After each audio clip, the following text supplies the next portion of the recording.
Қарт пен тапқыр жігіт. Бір қарт адам болып өзі ғалым болыпты. Бір күні шаһарға барып үйіне қайтып келе жатса, оны бір жас жігіт қуып жетеді. Ол келе жатып жөн сұрасады. Барар жолы болғаннан кейін, ата жолды қысқартайық дейді. Қарт, жол қалай қысқарады деген екен. Жігіт, жолдың қысқару оңай, екеуміз біріміз кезек-кезек арқаласақ болғаны дейді. Шал ішінен, япырмай, мынау бір кесепатты адам болмаса егеді, сөзінің түрі жаман екен. Ат-матымен мені бұл қалай арқалайды, мен қалай арқаламақшымын, деп ойлап жауап қайырмай бетіне ажырайып қарайды. Мұнан кейін жігіт те үндемей келе жатады да, бір орылмаған, бірақ пісіп тұрған егінді көріп, ата, мына егін сіздің елдікі ме дейді. Қарт, иә, біздің елдікі. Жігіт, иесін білесіз ба дейді. Қарт, білмеймін дейді. Олай болғанда, бұл өзі желініп қойған егін бе, жоқ желінбеген егін бе дейді. Қарт тағы да бетіне ажырайып қарап қояды да, япырмай, мынаның бір сөзінен бір сөз сораққа болды. Орылмай тұрған егінді көре тұра бұл не айтқаны, деп ойлайды. Онан өтіп жолшыбай бір елге кездеседі. Бұл елдің адамдары бір өлген кісіні көтеріп, қабірге қойғалы апара жатыр екен. Жігіт, ата, мына кісіні білесіз ба деп сұрайды. Қарт, білемін дейді. Жігіт, ата, мына кісі өлген адам ба, өлмеген адам ба деп сұрайды. Қарт шыдай алмай, өлмесе жерлеуге апармайды ғой, деп жігіттің бетін қайтарып тастайды. Жігіт үндемейді.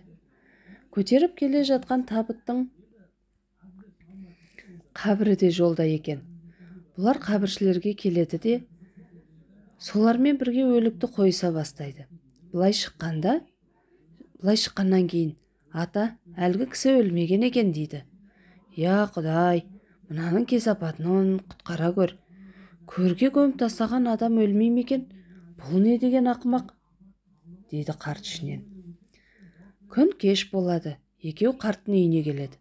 Қарт оны ұнатпаса да күні бойы жолдас болып бірге келген соң қондырмасқа болмайды.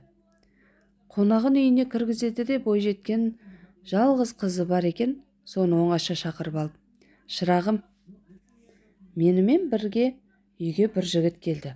Мейман ет, бірақ сүйкімсіз мінезі бар. Сөзінде кесепаты зор адам. Қыз тамақ әкеліп беріп, қонақпен сөйлесіп көрсе, сөзі мағыналы, кескіні де ажарлы екен. Қыз, япыр-ау, әкемнің айтқан осы кісі ме, жоқ әлде басқа кісі ме? Деген оймен әкесіне келеді де, әке, сізбен бірге еріп келген жолдасыңыз екі кісі ме, әлде бір кісі ме дейді. Әкесі, жалғыз кісі дейді. Үйде отырған қонақ сол ма деп сұрайды қыз.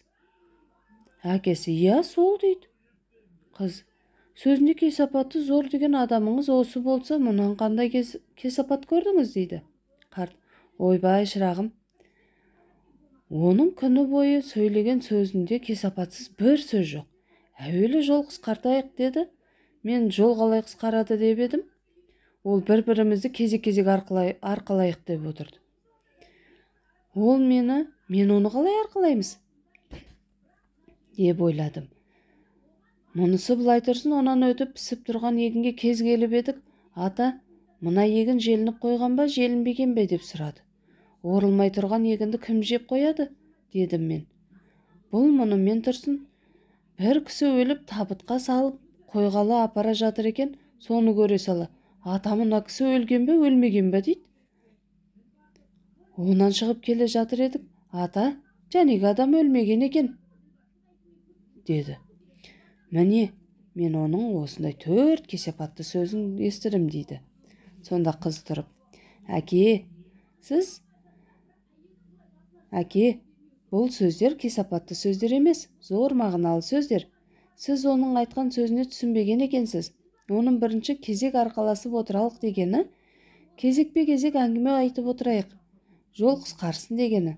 Екінші, мына егін желінген бе, желінбеген бе дегені байдікі ме, кедейдікі ме деген екені. Байдікі болса өз көлігімен кісі жалдап жыртып, өз тұқымын себеді. Өнімін ертең өз алады. Ал бұл желінбеген болып саналады. Кедейдікі болса, Ол сорлы тұқымды несиеге сатып алады.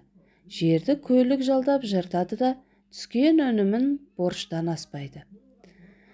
Сондықтан ол шикідей жеп қойғанмен бір есеп болады. Үшінші, өлген адам ба, өлмеген адам ба деп сұрағаны баласы бар ма дегені екен. Ол өлмеген адамды қабірге салғанда, оның балалары қабірдің басында барлығы бүлініп жылап тұрған шығар. Оны өлмеген адам екен дейді. Артында қалған баласы бар адамның аты жойылмайды, сондықтан ол өлмейді деген сөз екен. Сіз ол жұмбағын шеше алмаған екенсіз деген соң қарт өзінің қате ойлағанын сезеді де жігіттің қолын алып: мен сенің айтқан сөздеріңді түсіне алмай ішімнен соған қатты ренжіп едім. Олай емес, ақылды жігіт екенсің. Мына менің қызыммен екеуіңнің ақылың тең, екеуіңе бірге өмір сүріңдер деп қызын сол жігітке беріп